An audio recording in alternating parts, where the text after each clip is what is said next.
Tapi sebetulnya yang bikin gue yakin itu sebetulnya bukan diri gue doang.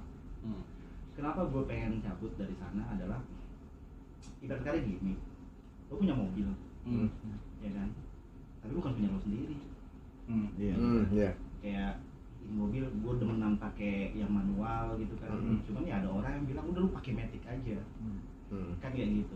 Joknya pengennya yang santai gitu dan gimana lu pakai ini aja apa segala macam. Lama-lama capek, Bos. Berapa waktu itu? 2005 gitu masalah. 2004. Itu pertama kali 2004 akhir. Pertama kali gedung Timor itu diserahkan kepada pemerintah. Punyanya Tommy kan. Nah, gedung Timor itu akhirnya dijadiin gedung ke Kementerian Kelautan dan Perikanan. Gitu loh. Nah, dalam proses itu gua disuruh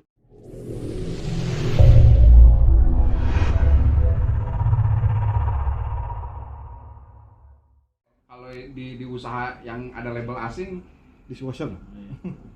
Status dibikin keren ya. Sudah cuci piring. Nah, disitulah sebetulnya ya capek sih, capek banget. Capek banget apa segala macam.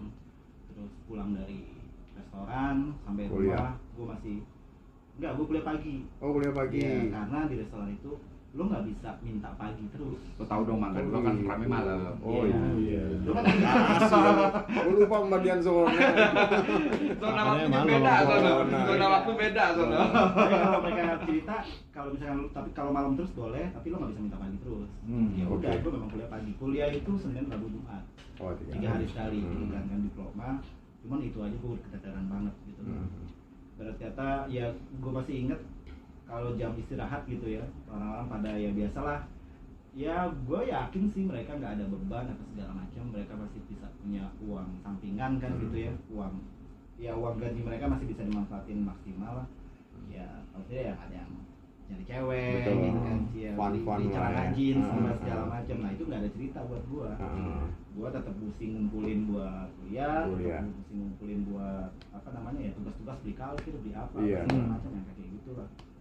Gue nggak mau ngebebanin orang tua juga. Terus di sisi lain waktu istirahat gue ya gue pakai buat ya ngelir, gambar, nulisin gambar apa segalanya biar gue gak capek banget lagi di rumah.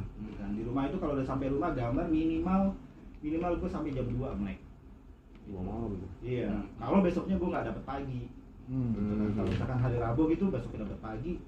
Gue kalau udah jam 2, jam 3 besok pagi itu udah pagi jam 7 berarti jam 6 gue udah jalan, setengah 6 gue udah jalan. Setengah 6 gue udah berangkat. Nah, aktivitas profesional lo sebagai yang di dunia ini dari yang steward itu langsung udah mulai tuh? Belum. Belum. Jadi ceritanya abis gue jadi steward di sana, gue selesai. Akhirnya gue mikir apa namanya, gue nggak cukup nih ilmunya cuma segini doang, gitu kan, nggak cukup. Akhirnya gue coba ambil S1. Nah pada saat itu masih di itu masih dipisah. Tapi kalau D2 itu udah selesai langsung bisa kerja tuh? Sebetulnya sih masih bisa kerja gitu loh, masih bisa kerja. Tapi ya itu gue juga bingung. Nah maksudnya udah bisa kerja di bidang arsitek? Bisa Bisa. Gitu. Cuma pada saat itu kan zamannya krisis, Bos. 98 kan, 99 gitu kan, orang udah jarang lah gitu kan. Gimana jadi akhirnya gue putusin buat ya gue akhirnya kerja sampingan ke dia yang mau Mangga 2. Mangga 2 sampai macem-macem deh. Gue mikirnya waktu itu begini. Gue lolos dari apa namanya D2 itu yang masuknya cuma 3 hari sekali. Gimana gue ngambil S1 yang masuknya setiap hari, bonus iya, betul. Tugas udah banyak banget kan, makin banyak. Udah akhirnya gue stop dari situ terus coba ngambil S1. Nah itu dia tuh susahnya setengah mati, kagak ada yang mau terima waktu itu penjurusan kan. Iya kan, penjurusan nggak mau terima gue jadi mahasiswa. Gue bilang kayak gue bayar nih, alasan utamanya apa? Dari IPS. IPA ya. Dari IPS. Kalau di negeri bisa pelajaran IPC, masuk IPC terus itu juga tapi chance-nya kecil. Udah 2 tahun lewat gue juga udah capek lah, malas di negeri kan gitu. Ya udah akhirnya gue cari di AI itu 3 hari gue nongkrong di sono tuh supaya ngambil keputusan boleh apa kagak, dan ujung-ujungnya kagak boleh. AI kagak diterima, Pancasila nggak diterima, gue Pancasila nggak diterima. Terus di apa ya, rekan-rekan gue jajal gitu kan, bisa masuk juga kagak, bisa bayar juga kagak, gue jajal di Trisakti, kagak diterima juga kan, ibarat kata. Ya udah, akhirnya yang terima gue cuma 2 universitas, satu Borobudur, satu Universitas Jakarta. Pada saat itu di Borobudur gue nggak mesti pakai tes lagi karena nilai gue bagus, tapi yang di Universitas Jakarta mesti tes. Tetap ya. Akhirnya gue ambil yang, wah ini berarti lebih bagus nih kan gitu. Pakai tes ya. Gue pakai tes, masuklah gue di Unija. Nah di situ ya kerjaan gue sampangan deh, ya betulin komputer, gitu kan, jadi sales komputer, gitu. Jadi ya jual beli, ada teman gue minta part apa, terus gue ke sana apa segala macam. Dulu sampai gue bisa, berkata dulu kan zaman Pentium tuh. Betul. Nah dulu ada yang namanya Pentium Cina itu. Iya. Nah gue bisa pas login BIOSnya Pentium, jadi itu. Padahal isinya cuma Celeron. Tapi bisa dikadarin. Speak doang. Aduh, paling. Sampai gue tahu cari apa, beli memori yang bekas tapi masih bagus gimana, segala macam kayak gitu. Ya terus jual part komputer. Tapi yang lumayan sih dulu jual ini DVD. Jadi nggak ada yang nyambung tuh ya. Pada saat lo udah mulai fokusin apa yang jadi orientasi lo ke depan, tapi pada saat yang sama support untuk cari sumber pundi-pundi membiayai kuliah itu nggak connect ya? Nggak connect, masih nggak connect. DVD, CD-nya apa? DVD-nya. Oh, CD-nya. Ya, yang ini, yang apa namanya, live. Maksudnya? Live, jadi kayak misalkan Bon Jovi live, Oh, Guns N' Roses musik live, band ya. apa segala. Oh, banyak yang cari itu. Oh, iya. Soalnya nggak bikin, mereka kalau beli itu biasanya nggak mau dipinjemin. Oh iya. Kecuali ada satu lagi tuh DVD-nya, itu juga laku, cuman kan jarang gitu loh. DVD yang gitu. Gue tahu sarangnya. Jadi mana? Produknya tahu ya di mana, Bro. Yang produksi ya. Itu mirip-mirip itu, Barat itu mah. Mirip-mirip lah itu. Tapi yang laku bener itu yang konser-konser gitu kan. Oke, pada bilang gue mulut. Lu mulut ke mulut ya? Zaman dulu kan belum ada sosmed. Belum, mulut ke mulut itu. Mulut ke mulut ya? Iya kan, kalau waktu itu kan di kampus gue jadi IMA waktu itu. Oh iya. Apa ketua IMA, jadi kalau pas ketemu di kampus lain gitu. Oh ya, iya nawarin. Lo mau ini ya? Cariin gitu kan, cari apa segala macam. Biasanya cewek tuh ya, temen-temen band ya, grup-grup band ya. Klien gue cowok. Oh, klien cewek. Ngobrol-ngobrol apa segala macam. Kalau cewek mah West Boy Band, Westlife. Oh iya. Sekarang aja korek ya, K-pop. kayak apa semacam live in Michigan, Iya, movie, tahu. live apa itu Itu susah emang dicari banyak dulu, itu. gitu. Digemari Aku itu. dapet di mana belinya itu. Ya itulah. Sambil Karena ngerjain pengalaman kan. lo di Mangga 2. Iya. Sampai gue ke Glodok, sampai itu di tempat buatnya, di tempat mereka ngopi itu. Iya. Ada. Oh. Sampai kadang-kadang Sampai gue paham ya, salah sebab- masukin, gitu kan, covernya apa gitu. Iya, sampai benar. gurunya nggak taunya isinya Iya. apa. Pada komplain tapi Jadi isinya banyak. enaknya gitu kali kayaknya. Misalkan beli DVD yang apa, yang konser-konser gitu berapa biji, nanti ada bonus yang gitu.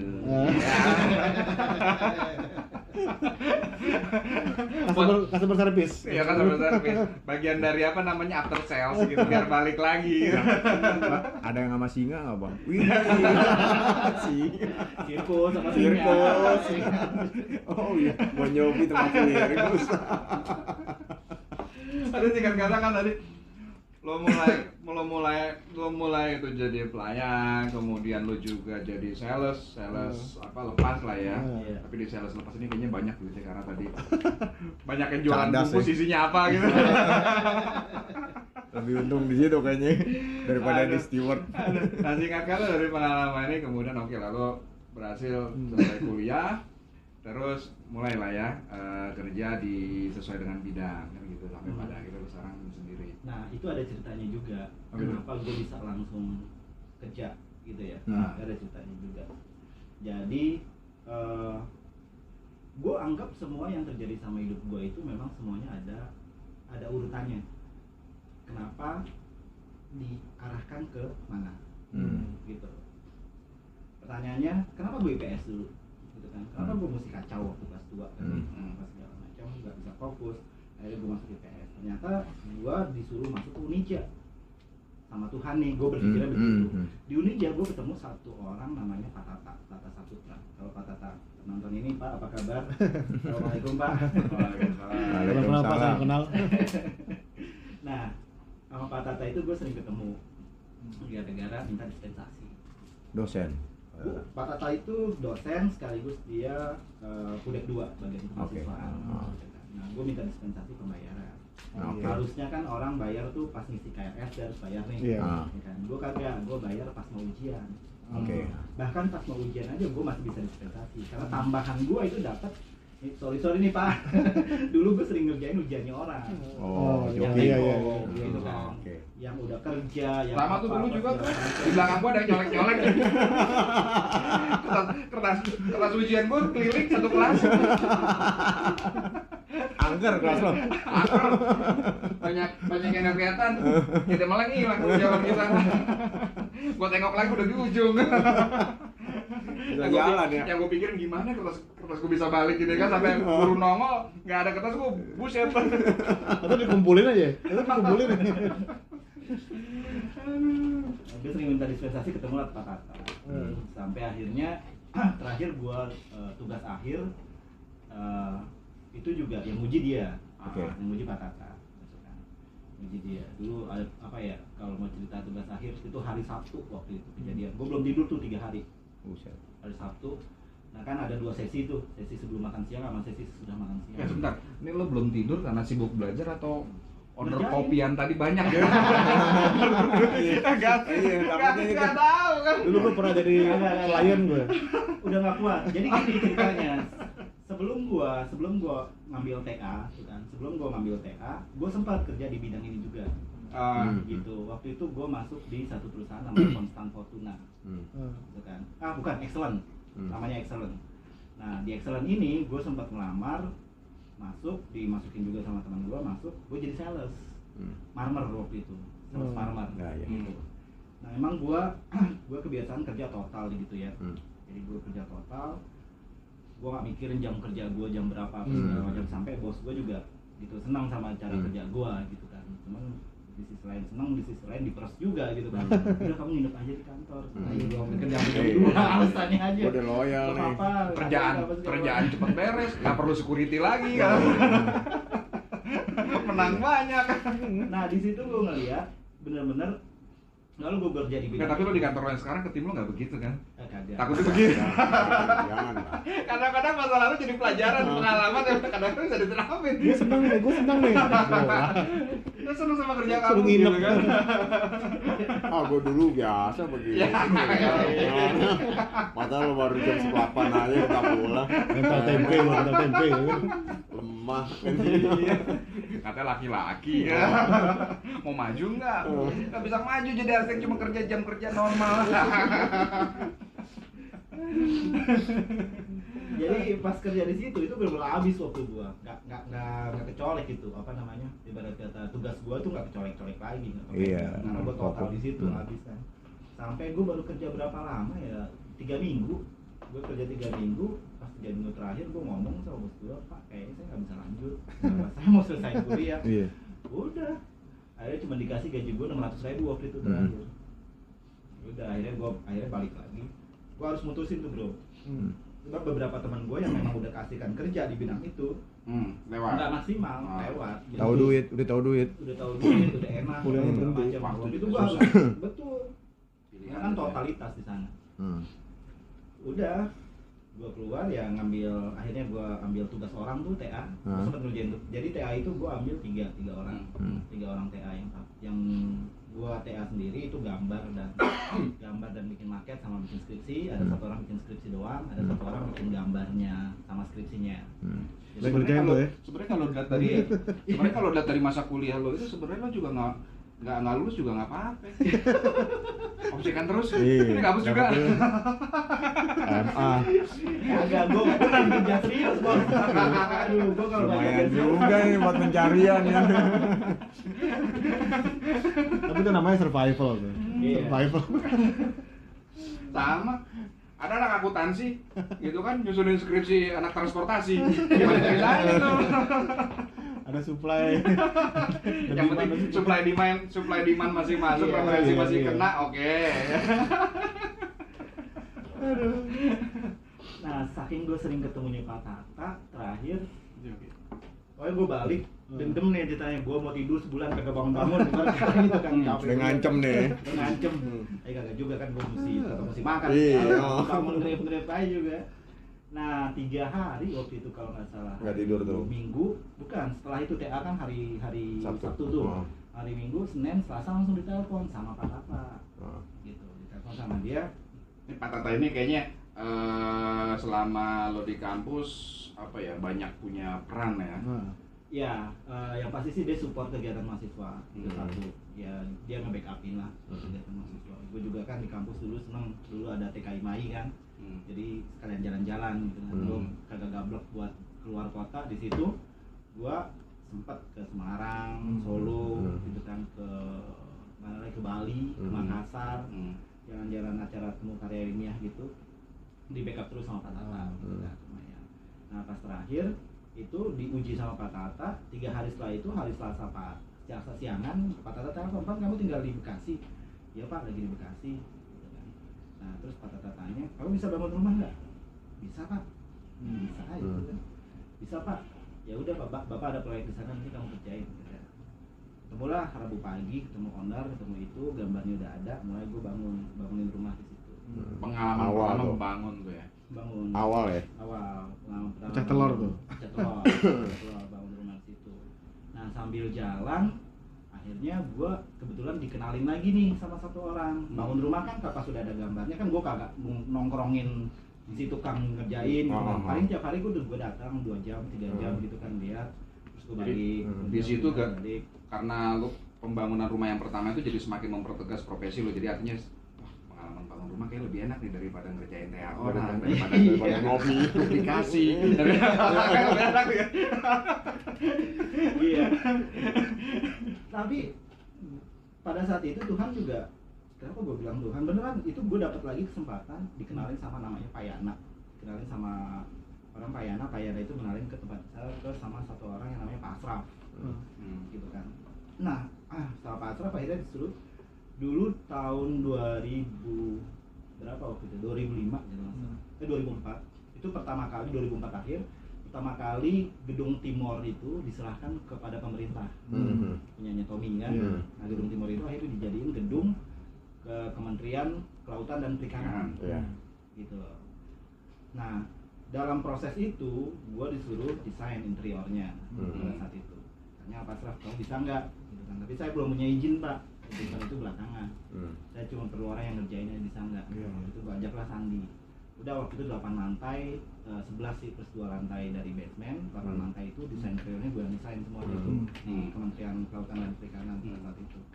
Udah sambil kerja gitu, sambil ngerjain rumahnya yang dikasih Pak Asraf, Pak Tata, terus sambil ngerjain yang di Pak Asraf juga. 2 proyek ya? 2 proyek. Masih belum selesai gitu loh. Sambil jalan, gue dipanggil lagi dulu sama si Excellent waktu itu. Salah satu yang punya Excellent itu punya perusahaan lagi namanya Constant Fortuna. Join sama orang India. Orang India punya gudang marmer sama punya produk marmer. Pas join ya baru denger nih dia bisa di marmer bukan kain. Punya marmer bro. Punya Gunungnya juga sih dia. Ya, pada saat itu suruh itu kamu jadi sales di sana. Tapi Pak saya nggak bisa itu, enggak. Pokoknya kamu sales buat ketemu klien aja. Jadi orang beli marmer yang dulu tuh gila per meter aja, dulu per meter bangunan bisa dijual 1.200.000 bangunan ya. Tapi harga marmer di situ itu bisa sampai 800 marmernya doang. Which is artinya itu memang eksklusif lah ya, gitu kan. Nah mereka perlu kayak gua mau marmer ini dipasang di ruangan keluarga. Itu jadinya kayak gimana? Nah gua bikin waktu itu visualisasinya. Gua backup visualisasi pada saat itu dan di situ gua kerja cuma 3 jam sehari.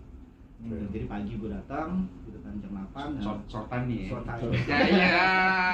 Jadi itu gue pagi-pagi gue ke proyek Pak Tata, jam 6 gue udah ke proyek Pak Tata, gue melihat semuanya apa segala macam, butuh material, gue udah pesenin material, pulang langsung ke tempat itu di Sunter, habis dari Sunter, terus perikanan, kelautan. Kalau perlu survei gue survei, kalau enggak akhirnya gue ke kantornya Pak Asraf, gue gambar sama anak-anak. Udah 3 itu berjalan selama 1 tahun.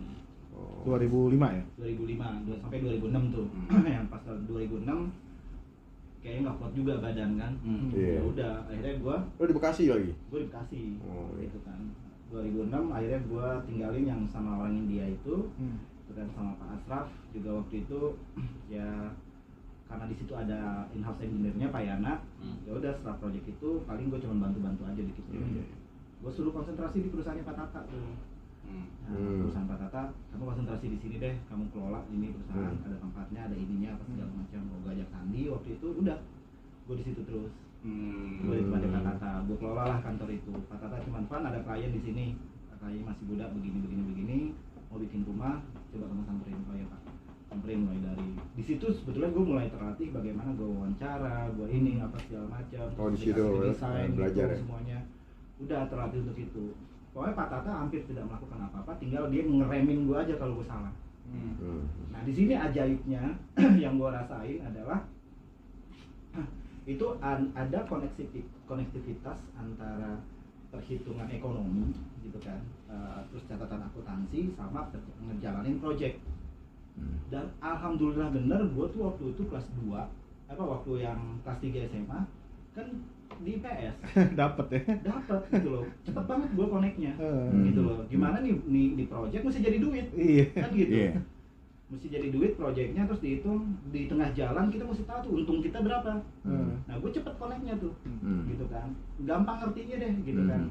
Ya karena dulu pola pikir akuntansinya tuh udah terlatih di situ gitu. Jalan Tuhan ya. Iya. Nah, itu dia jalan Tuhan tuh. Kalau gue beda malah pas lagi SMA. Di akuntansi justru malah gue ngerjain PR, dianggap nggak ngerjain PR gitu. Dan langsung diklaim, seumur-umur nggak bakalan bisa akuntansi. Sekarang Dendam. Berarti dari cerita lu sibuk banget ya? Sibukan lu ya 2004 itu ya? Iya, setelah lulus ya? Iya, lumayan loh. Lumayan karena apa ya? Gue totalitas. Kapan pacarannya, Bro? Nah, nggak mikir ke sono dulu ya? Mikir sih. Mikir ya? Apa di kampus sudah ada tuh waktu kuliah? Enggak, di kampus nggak ada. Lu merit tahun berapa sih?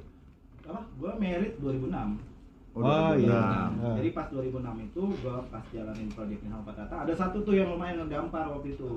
Project Pundi-pundi ya? waktu itu ya 2,2 M waktu itu nilainya. Udah gue beraniin buat nikah. Ya udah, itu juga Itu langganan Bon Jovi lo? Enggak, nggak tahu. kagak. Bini gue itu Bukan teman kampus ya, bukan? bukan. Gua di kampus gue nggak pacaran. Enggak kan sibuk. Bahaya, gue sibuk. Selir aja banyak. Fans. Gue kira langganan yang Bon Jovi konser nih. Kalau gue sih nyarinya pas lagi di pizza kalau gue. Cakep loh. Zona. Enggak kalau di Sekarang Lu mah main zona. kalau Dulu di mah enggak, Sal. Enggak. kalau di pizza mah ada nggak nyari dicari. Enggak lah, di belakang. Gimana mau nyari? Nah, lo sendiri kan, oke, selain lo jadi punya studio sendiri, terus kan lo ngajar juga nih. Iya. Motivasinya atau pendorongnya apa lagi sampai ngajar juga? Gitu Sebetulnya itu kalau ngajar sih awalnya gua dimintain tolong sama Pak Tata. Pak Tata lagi. Pak Tata lagi. Pak Tata waktu itu minta tolong sama gua, kan kamu ada waktu nggak? Gitu kan, bisa nggak ngisi? Iya bisa Pak. Gitu kan. Udah jadi. Masih jadi purek di Unija Pak Tata? Enggak. Udah enggak ya? Sekarang enggak. Sekarang malah gua gantiin dia. Oh. Gitu. Posisinya Pak Tata udah nggak ngajar lagi, gua jadi nama gua juga udah masuk di situ mulai dari tahun kemarin sih. Sandi temen kuliah lo juga? Sandi temen kuliah. Kenal Pak Tata dekat juga ya? Nah, deket juga. Tapi lebih deket gua. Bukan dulu gua sering ngurus-ngurus masalah organisasi, terus sama sering ngurus-ngurus masalah dispensasi pembayaran itu. Jadi kenal. Sebenarnya akrab karena dispen itu ya. Iya. Dan dia punya perusahaan. Kamu lagi. Iya. Ada, tapi selain ya mungkin karena lo juga nggak enak juga kalau misalkan nolak apa yang di request sama Pak Tata, tapi dilihat dari perjalanan kan sampai sekarang lo masih jalanin dan total. Artinya ada motivasi internal juga selain nggak enak ke Pak Tata gitu kan? Iya. Untuk tetap bertahan mengajar. Jadi gini nih bro, arsitektur itu dunia yang kaya ya, dunia yang kaya bener gitu. Dalamnya itu beneran lo tuh harus tahu kayak ilmu maksud gua. Lo harus tahu berbagai hal, berbagai sampai antropologi, sosiologi juga itu juga lo harus ngerti. Gitu. Benar. Nanti masuk ke pengalaman gua ketika gua udah mulai ke daerah-daerah, gitu kan. Dimana lo harus kenalin dulu masyarakatnya, cara ngomong mereka gimana, apa segala macam kayak gitu. Sampai gua tuh di setiap satu daerah itu gua diklaim orang situ, cuman gara-gara logat sama cara ngomongnya tuh sama. Oh. Iya. Itu ada itu urutannya juga, gue belajar di DTS kan dulu. Oh iya. Iya kan, di DTS kan ada teknik mirroring gitu kan. Jadi orang di depan kita niruin dia kayak gimana kan, gimana penjiwanya apa segala macam. Nah itu gue bisa, itu gue ngobrol tuh sekitar 5-7 menit, gue udah bisa ngobrol sesuai apa yang gayanya mereka gimana gitu. Iya. Sampai gue dibilang orang Makassar lah, orang Jawa lah, orang Sunda lah, mana segala macam. Kagak, gue orang Betawi gitu. Jadi Intel ya.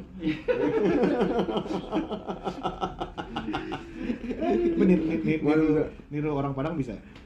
Di ngomong Padang bisa ngomong Padang bisa gitu. Jadi gue kadang-kadang kejebak bos. Gayanya gue tidurin, pas udah menit ke 12 ke 13 gitu kan, dia nyerocos pakai bahasa Padang. Gue udah kagak ngerti. Kejebak. Balik ini gimana?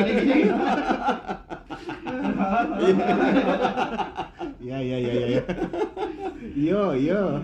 Ternyata lawan bicara lagi ngetes balik gitu. Balik KW gitu. Wah cepu nih. Tapi minimal bikin mereka nyaman. Iya. Nah, memang terus bahasa Indonesianya juga kan bahasa Indonesia yang kata-katanya dipilih yang memang terbiasa mereka pakai. Gitu loh, nggak total bahasa Indonesia yang biasa kita bicarakan gitu kan. Tapi ya dipilih-pilih mana yang kena-kenanya sama mereka. Dari segi sosiologinya ya. Iya, gitu. Jadi ya, nah karena gue belajar banyak, gue kayaknya ibarat kata kayak gelas gitu ya. Dari pertanyaan lo tadi, apa dukungan dari internal, ini kalau kepenuhan nih bahaya kan gitu. Gue nggak bisa diisi lagi. Jadi ya udah, gue bagi. Supaya gelas gue kosong bisa diisi lagi. Ntar gue bagi. Itu motivasi ngajar sekarang. Iya, karena semakin sering gue ngajar, itu semakin banyak yang gue nggak tahu ternyata. Sesuai quote kita tuh. Gitu. Sesuai quote di medsos ya. Semakin banyak kita belajar, gue sadar semakin banyak yang gue nggak tahu, gitu loh. Karena ada aja pertanyaan dari mahasiswa, ada aja kasus dari mahasiswa tuh kayak gimana. Dan yang jadi tantangan challenge-nya itu yang serunya sekarang itu adalah mahasiswa itu banyak kan orang-orang yang kerja juga.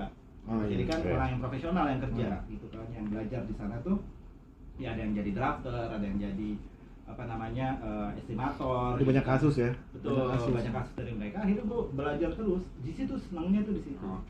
Dan gue nge-drive mereka. Gue kan ngajar 3 mata kuliah yang jadi dasar itu, yang memang sentuhannya itu ke sosial. Gue ngajar teknoekonomi, ya kan. Gue ngajar RAB. Terus satu lagi gue ngajar kerja praktek kan. Dimana tiga hal ini sebetulnya 50-50 antara teknik sama sosialnya tuh lebih 50-50 gitu kan. Gue nggak ngajar perancangan, gue nggak ngajar kayak gambar teknik kan, atau gue nggak ngajar mekanika teknik, tapi gue ngajar yang memang 50-50 gitu. Karena di dunia penerapan ini itu juga ternyata ya 50-50 gitu loh. Lo kerja dengan misalkan lo jalan kerja jalanin proyek, lo kan harus keluar duit buat operasional apa segala macam. Tapi ini harus ada limitnya. Lo ngitung limitnya tuh dari mana? Kan gitu, budgetingnya tuh gimana, cash flow-nya bikinnya kayak gimana, apa segala macam. Nah, gue lebih sering ngajarnya hal-hal seperti itu gitu loh.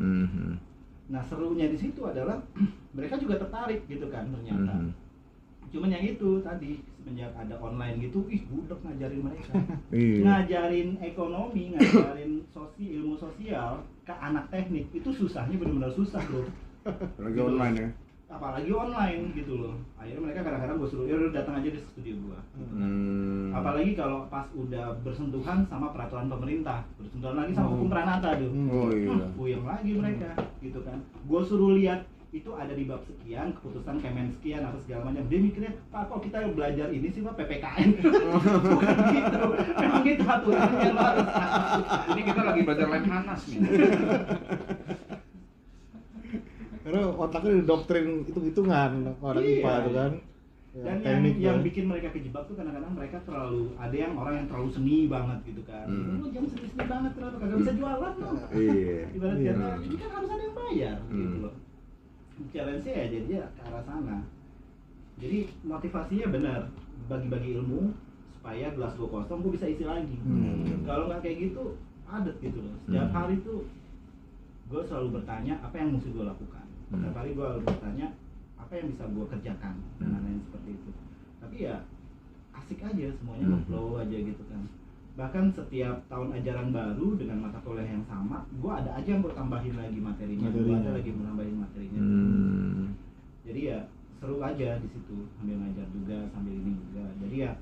gue nanya sama, kebetulan sih belum lama nih kasusnya. Nah, tapi kalau disuruh milih gitu kan, studio atau ngajar? Studio. Studio lah. Kalau misalkan nggak formal, gue bisa ngajarin orang secara informal. Gitu. Tapi basic gue adalah profesi. Dan ini dia. Tapi kalau pakai logika dibalik, pada saat ngajar bisa juga jalanin proyek, karena kan awal mula sejarah lo bangun pada saat lo belajar dari patah jalanin proyek. Betul. Cuma jadi gini, gue masuk dalam tatanan gue masuk dalam tatanan dosen praktisi. Oh sih. Gitu loh. Iya. Ada dosen yang memang dosen Full. gitu kan, full. Dedicated Gua masuk dalam, untuk ngajar ya. Gue dosen praktisi. Karena sempat gue tanya, gue kan belum S2 nih. Gue belum S2, gue nggak bisa jadi kalau misalkan di total dosen gitu kan, memang berdasarkan standar mereka tuh nggak masuk. Gitu kan. Ya, jadi mereka ngambil dari praktisinya gue, pengalaman praktisi. Karena ternyata kebebasan belajar pun mengharapkan ada dosen praktisi di sana. Oh iya. Gitu. Gue jadi masuk dosen praktisi. Ada beberapa hal yang memang jadi ini sih, jadi kelonggaran gitu loh untuk dosen praktisi. Jadi mereka membebaskan metode ngajar gue tuh kayak gimana dan lain sebagainya. Itu seru juga akhirnya. Mereka juga sering gue ajak ke studio, belajar di studio gitu kan. Sampai nginep nggak? Hah? Sampai nginep nggak? Ada lu. Nggak ya? Kagak mau pulang lagi. Jadi diatur begitu. Mahasiswa 30, wah lumayan. Kamu besok satu orang satu, bentar lagi satu. Ya. Supaya ada. Studio rame terus, security nggak ada selesai. Minimal ada temen buat ngobrol kan. Iya. Minimal kan gitu. Asik tuh. Tapi ya apa ya? Gue nggak bayang sih. Padet kaya ya seru ya. Iya.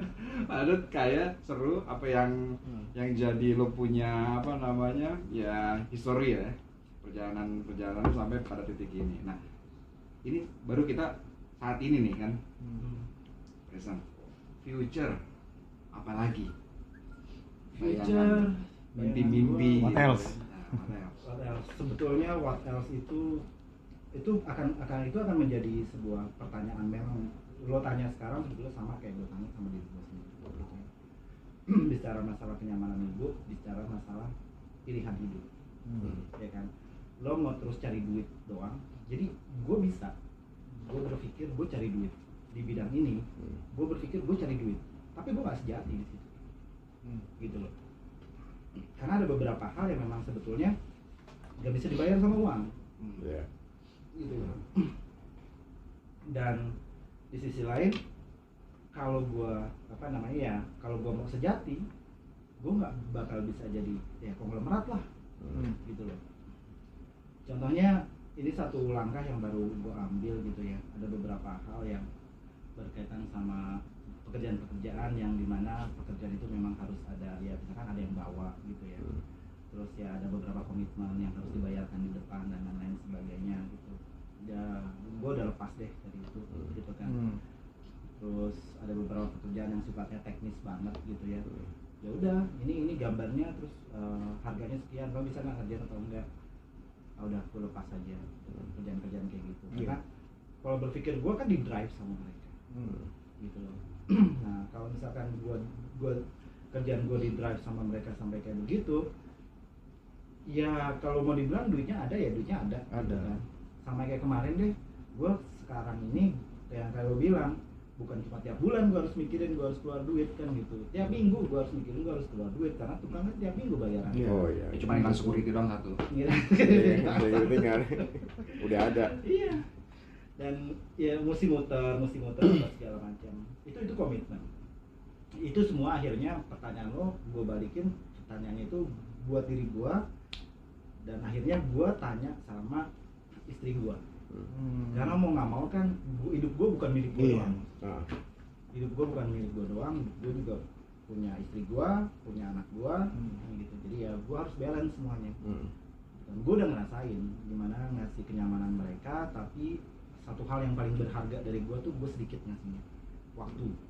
Gitu loh. Sedikit, gue bisa 2 bulan di project, 1 bulan di project gitu kan, pulang pun cuma 3 hari terus berangkat lagi dan lain sebagainya. Waktunya nggak bisa gue kasih total ke mereka.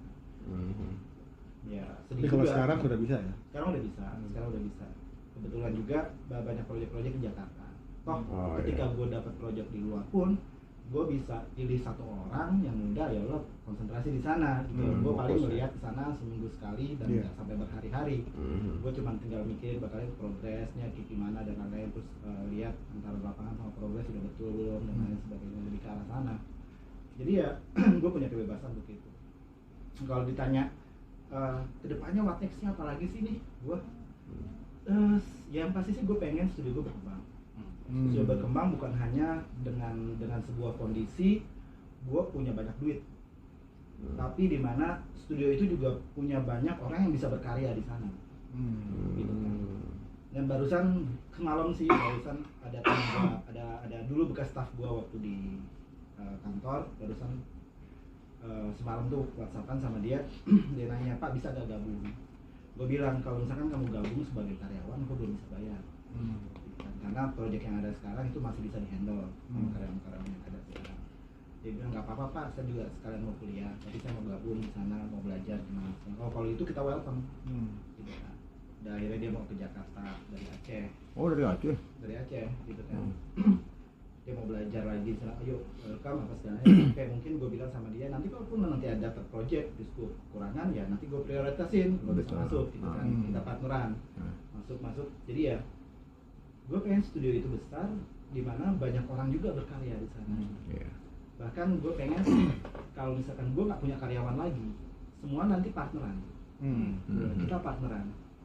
Karena gue latih mereka jadi arsitek. Dalam dunia konstruksi dan dalam dunia ini ada satu hal yang memang orang-orang tuh kejebak di satu profesi aja. Mereka cuma jadi drafter doang, atau mereka jadi supervisor doang, atau mereka jadi quantity surveyor, tukang hitung doang, atau bahkan ada satu orang kejebak cuma jadi admin project aja. Nah, gue nggak pengen kayak gitu. Gue pengen lu pada ngerti gitu loh. Cuman ini takes time, ya gue takes time deh. Sekarang lu jadi karyawan dulu, belajar dulu gimana cara ngegambar, belajar dulu caranya bikin shop drawing gitu kan, terus lihat di lapangan situasi seperti apa dan lain-lain sebagainya. Lo belajar dulu deh, kan gitu. Lo belajar dulu supaya apa? Nanti ketika datang waktunya kita bisa partneran atau kemampuan lo sudah sampai pada batas kita bisa partneran, ayo kita partneran. Hotel tuh udah tuh ya? Iya, kita partneran gitu loh. Jadi ya udah, ya kita gambar bareng, kita ngitung bareng apa segala macam, kita sharing profit bareng. Gitu sampai ke sana. Jadi tujuan gue lebih ke sana gitu. Ya gue tanya sama istri gue, cuma nanti yang biasanya aku kasih ke kamu nggak seperti yang biasanya yang aku kasih. Istri gue juga bilang ya nggak apa-apa gitu. Ya yang penting nyaman aja gitu. Kita pagi ada buat sarapan, siang ada buat ini gitu kan, sore juga ada buat ini apa segala macam. Anak-anak sekolah nyaman gitu kan, terus ibarat kata akses di rumah, ada internet gampang dan lain-lain, udah batas itu aja. Cukup ya? Cukup, jadi gue nggak pernah nuntut kayak kita harus gimana. Jadi kalau dibilang ya memang di belakang seseorang yang sukses itu ada seorang istri yang memang. Istri nggak kerja ya di rumah aja ya? Oh, istri kepala sekolah di TK Islam Meranti. Oh Meranti. Iya. Kepala sekolah. Kepala sekolah dia. Bocah? Kalau istri kerja? Kalau lo kerja, istri kerja? Udah pada gede sih. Oh udah pada gede. Yang paling kecil tuh si Ocean tuh udah kelas 5 SD. Oh iya. Ya, Jasmine udah kelas 3 SMP. Cewek dua-duanya? Enggak, yang satu cowok. Kecil cowok. Si Ocean itu cowok. Udah bisa main Mobile Legend lah, udah bisa. Iya. Mobile Legend. ML. Ocean udah bisa gambar pakai SketchUp. Oh, kayak anak Suban. Iya. Anak Suban. SD juga kan? Emang dari sekolahnya? Enggak, gue yang ngajarin. Oh, lo yang ngajarin? Oh iya. Minecraft susah nanti di aplikasi ini, kamu belajar SketchUp aja loh. SketchUp. Mau berpartner nggak sama papa? Iya. Padahal ngajakin anak berpartner sebenarnya cuma mikirin cuma satu, biar nggak keluar uang jajan gitu. Tapi nggak apa-apa buat bangun challenge anak kan, Iya. memang harus dibangun sih. Iya. Artinya kemandirian, walaupun kita nggak matok mereka punya cita-cita apa, tapi sedikit banyak mereka dibenturkan sama realita ya. Betul. Gue benturin realita sama Jasmine sama Ocean. Jadi ibarat kata kita dulu telat. Gue dulu telat waktu ketika gue mutusin gue mau jadi arsitek itu. Kan pas gue mutusin gue masuk desain interior, itu gambar gue paling jelek sekelas. Gitu. Gambar gue paling jelek sekelas. Terus modal gue cuma analisa aja. Gitu loh. Modal gue analisa, bikin konsep apa segala macam. Dulu waktu di kampus gue sampai dibilang rajanya konsep gitu kan. Rajanya konsep ya, karena kalau bicara masalah konsep gue tahu nih harus di-drive kemana gitu kan. Cuma memang akhirnya gue sedikit lambat dari mereka karena mereka ada yang dari STM udah kadang bisa gambar apa segala macam. Tapi kalau lagi SMA juga banyak tuh gambar-gambar.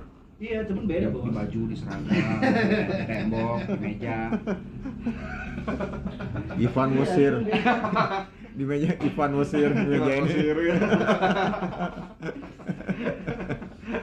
Ada gue sekarang udah gua arahin yang satu kan Jasmine, dia mau jadi animator. Nah, Oh iya. Dia gambar-gambar karakter apa segala macam. Mulai dari minggu ini sih gue udah suruh dia ngumpulin portfolio karena gue pengen dia masuk di sekolah Rus yang Raden Umar Said di Jarum yang di Kudus. Untuk biar gue arahin dia supaya dapat beasiswa. Terus ya yang kecil si Ocean, ya SD lo harus bisa gambar pakai SketchUp. SMP lo harus bisa gambar pakai AutoCAD. SMA bantuin gue kerja. Bisa ya? terus nginep. Bisa loh. Nginep di rumah. Besok tuh. Mati dulu sekarang. Apa? Kan. Ayo. Bisa loh. Terstruktur sih. Iya. Udah direncanain. Ya kalau lo mendengar cerita orang Jepang dari dulu kan dibilang, wah 10 tahun udah bisa bikin robot. Ya iya dari kecil dia udah dilatih bapaknya bikin robot. Hebatan Indonesia lah. SMP udah bisa bikin anak. Jepang baru robot. Padahal nggak diajarin bapaknya tuh ya. Diajarin. Indonesia lebih hebat. Bisa sendiri. Iya. Pas learner nggak tahunya anak-anak Indonesia kan.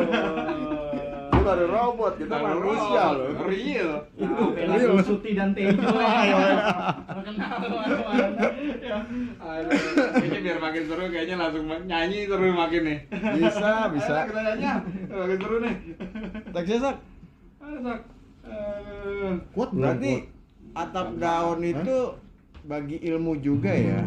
Bagi ilmu. Dan bagi ilmu ya. Lo datang ke sana, ya kan. Yang penting satu lo sopan gitu kan. Satu terus tujuan lo bagus di sana apa segala macam. Kita no drugs, terus nggak ada minum, nggak ada apa. Gue nggak mau tahu lo di luar gimana, tapi di dalam ini kebetulan kan teman-teman pada konsisten ya. Kalau di dalam kalau lo muslim ajan sholat gitu kan. Gue nggak mau tahu lo di luar gimana segala macam. Oh, udah masuk sini ikutin aturan gue ya. Iya. Lama aturan itu juga ngangkang kok kan gitu. Ibarat kata itu hal-hal yang baik tinggal lo jalanin aja. Ya, aturan itu kan sebenarnya pembentuk budaya. Once lo nggak ada aturan, ya budaya lo nggak akan pernah terbentuk. Betul. Oke, siap. Kita nyanyi apa nih? YouTube. Jadi Intro nggak? Intro nggak? Langsung aja. Apa? Sekarang? Ya.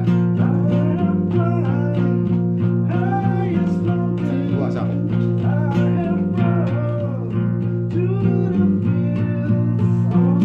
To be with you, only to be with you.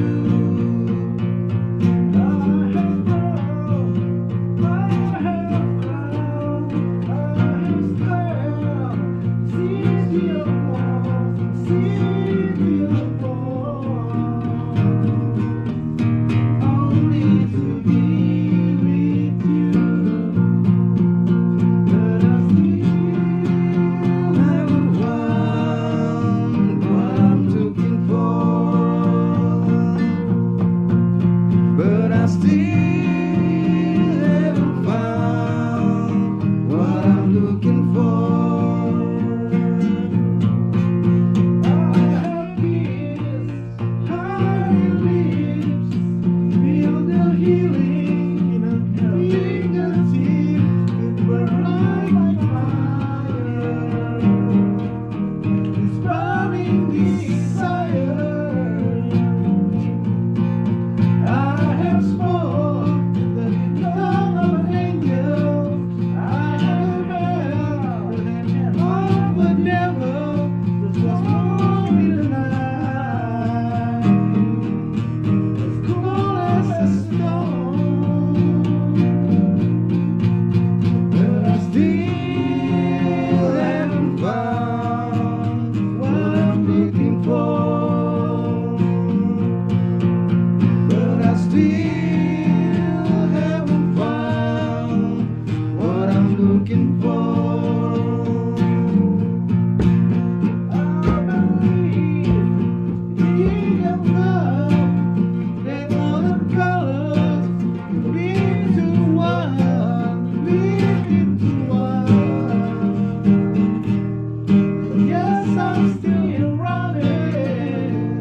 looking for, but I still haven't found what I'm looking for. Again. But I still haven't found what I'm looking for. But I still haven't found what I'm looking for. But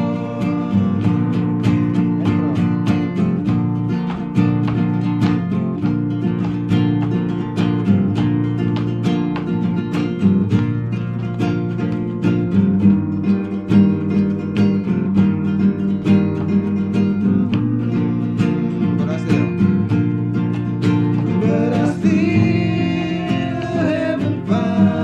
what I'm looking for. But I still haven't found what I'm looking for. But I still haven't found what I'm looking for. Terus. But I still haven't found what I'm looking for.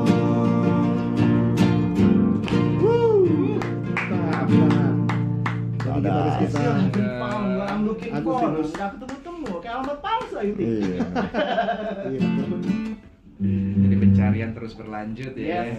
Yes. Terus ya selama hidup ya. It's a never ending story. Story. Serap. Om, ini yang terakhir sebelum kita close ngobrol-ngobrol kita. Kayaknya kalau nggak berbagi apa yang jadi motivasi di internal, hingga lo bisa seperti ini. Harapan itu juga dari obrolan kita punya manfaat buat yang lain. Kira-kira ada nggak yang lo mau sampaikan, entah itu quote, entah itu nasihat, entah itu prinsip hidup buat pemirsa kita. Ya, sebetulnya sih ini berbagi ya. Kalau quotes, gue juga sering ngambil quotes dari orang ya, yang macam. Tapi kalau buat diri gue sendiri, dari apa yang gue temuin, satu hal yang paling sederhana itu adalah Tuhan itu bukan budak kita. Jadi, ketika kita minta sesuatu, nggak mungkin dikasih langsung sama dia. Kita mau minta uang, nggak dikasih uang, ya kan? Kita mau minta utang kita hilang, bukan kayak ajaib, langsung hilang gitu utang, enggak. Tuhan itu maha sempurna, maha pengasih, maha pengasih, maha penyayang. Jadi kita minta sesuatu, terus yang dikasihnya beda, itu jangan minder, jangan berasa kita nggak dikabulin doanya. Justru apa yang dikasih itu lebih daripada yang kita minta. Lakukan yang terbaik di masa sekarang. Apapun yang kita hadapin, lakukan yang terbaik. Karena kita nggak pernah tahu rencana Tuhan itu di depan. Yang kita lakukan itu ternyata buat persiapan kita. Oh, oke. Gitu loh. 2007, 97, 98, sampai 99, gue suruh ngubek-ngubek jadi tukang cuci piring. Iya. Tapi tadi ada hal yang memang belum gue ceritain. 2010 gue berhasil jadi satu orang yang memang punya cukup peran. Ada perusahaan Malaysia bikin perusahaan di Indonesia, dan gue di sana sempat jadi general manager, ngurusin semua hal. Cuma gara-gara gue tahu cara bikin restoran pizza tuh kayak gimana. Gue tahu cara naruh zinc-nya tuh taruh di mana, tata letaknya di mana, urutnya kayak gimana, besarnya mesti kayak gimana, apa segala macam sampai detail gue tahu apa segala macam. Dan itu adalah jawaban dari Tuhan 8-9 tahun ke depan ternyata. Oh, Berarti nggak ada yang sia-sia. Gak ada yang sia-sia. Gue Amin. sampai budak belajar sosial kan, belajar akuntansi apa segala macam. Tapi ya gue lakukan yang terbaik yang gue bisa lakukan. Yang kedepannya dan akhirnya gue kawinin sama teknik yang itu jadi spesialisasi gue. Tuhan sayang sama kita. Jadi ketika kita minta dibukain jalan, Tuhan benar-benar bukain jalan. Yang penting lakukan aja yang terbaik. kita nggak sadar aja ya. Kita nggak sadar aja. Kadang-kadang kita minta, bukan ini yang gue mau apa segala macam. Tuhan bilang, ya gak tahu lo kan, ini kan kuncinya. Nah gitu, Iya, gak iya. tahu ini kuncinya. Lo gak sadar, lo cuma mau melakukan apa yang lo inginkan. Salah. Instan ya. Iya, jangan jadikan Tuhan itu budak. Kita minta duit, minta dikasih langsung duit. Kadang-kadang kita minta duit sama Tuhan, yang dikasih sama Tuhan ya kerjaan, atau yang dikasih sama Tuhan itu perjalanan. Nggak taunya yang kerjaan dan perjalanan tersebut itu bakal ngebuka pintu kita buat dapat duit. Lakukan yang terbaik, apa yang dikasih pada saat itu kesempatan dari Tuhan, yakin Tuhan nggak akan lupa sama kita. Amin. Amin. Kita itu cuma apa ya, kalau kata Creed ya, we just a dot in this world, God won't forget about us. Itu aja. Cuma dot ya. Dot aja. Siapapun, jangan merasa gue tuh kang mabok, gue tuh pencuri apa segala macam. Tuhan nggak pernah lupa. Pasti. Itu sih bos. Lakukan yang terbaik, pintu kebuka di depan. Amin. Meskipun jauh benar di depan, tapi bakal kebuka. Tenang. Jangan khawatir, Bakalan berguna. saat ini masih sendiri, tapi nanti dapetnya sekaligus banyak. Amin. Seselima ya. Gue Jangan lagi pantang menyerah. Iya. Lanjutkan, cintai kesendirianmu saat ini. Jadi petapa ini. Jadi petapa Oke, nih. ini nice banget ngobrol-ngobrol kita hari ini. Mudah-mudahan kalau misalkan memang kita diberi umur panjang, kita masih diberi rezeki. Amin. Mudah-mudahan untuk yang berikut-berikutnya mungkin kita bisa ketemu lagi untuk berbagi yang lebih jauh lagi. Amin. Oke, buat pemirsa konspirasi semua, salam. Salam konspirasi. Very inspiring.